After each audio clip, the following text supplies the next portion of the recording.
80 வயசில் ஒருத்தர் ஒரு சிவபூஜை செய்யக்கூடிய அன்பர், அவர் ஒரு 30 வருஷமாக 40 வருஷமாக சிவபூஜை பண்ணிகிட்டு இருக்கிறார்.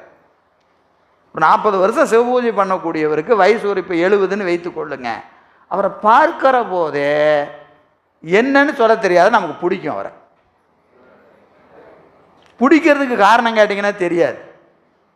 இன்னனால தான் அவர் எனக்கு பிடிக்குதுன்னு சொல்ல தெரியாது. ஆனால் அவரை பார்க்கிற போதே நமக்கு என்ன இருக்கும்? பிடிக்கும். காரணம் என்னது? அவர் அறிவில் திருவருள் விளங்கி தோன்றுகிறது. அந்த திருவருள் நம்மை வசீகரிக்கிறது. நமக்கு தெரியாமல் என்ன ஆகும்? ஒரு அன்பு, ஒரு ஈர்ப்பு அவர் மேலே வரணும். வந்தாதான் ஒழுங்காக வாழ்ந்திருக்கிறோன்னு அர்த்தம். இல்லைன்னா வாழ்க்கை பயனற்ற வாழ்க்கையாக போகும். ஞானிகள் நீங்கள் யாரை வேணாலும் வைத்துக்கொள்ளுங்க, எல்லா ஞானிகளுக்கும் அது பொருந்தும். திருவருள் அறிவில் விளங்கி நின்றால் அவர்கள் பிறரை தானே வசீகரிப்பார்கள். அவங்க போய் பேசி கீசியெல்லாம் வசீகரிக்க வேண்டிய அவசியம் இல்லை. அவர்களை பார்த்தாவே நமக்கு என்ன இருக்கும்? ஒரு ஆனந்தம், ஒரு இன்பம் நமக்கு தோன்றும். எனவே அதுதான் அந்த வயோதிகத்திலும் வசீகரிக்கிற தன்மை அப்படி தான் வரும். நமக்கெல்லாம் வயசானால் மாங்காய் வெம்புன மாதிரி, அவங்கெல்லாம் மாங்காய் பழுத்த மாதிரி.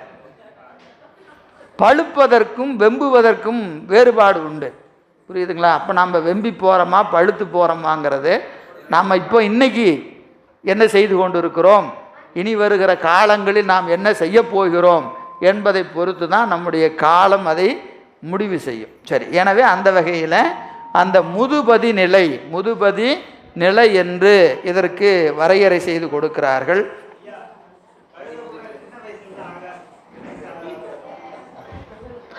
அதுக்கு பதில் இதுதான் பதில். என்னது? இப்போ நான் சொன்னதாங்க பதில்.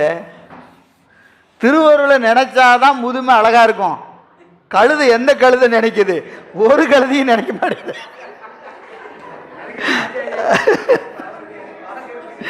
ஒரு கழுதையும் திருவருளை நினைக்க மாட்டேங்குது. அதனால கழுதை அப்படிதான் இருக்கும்.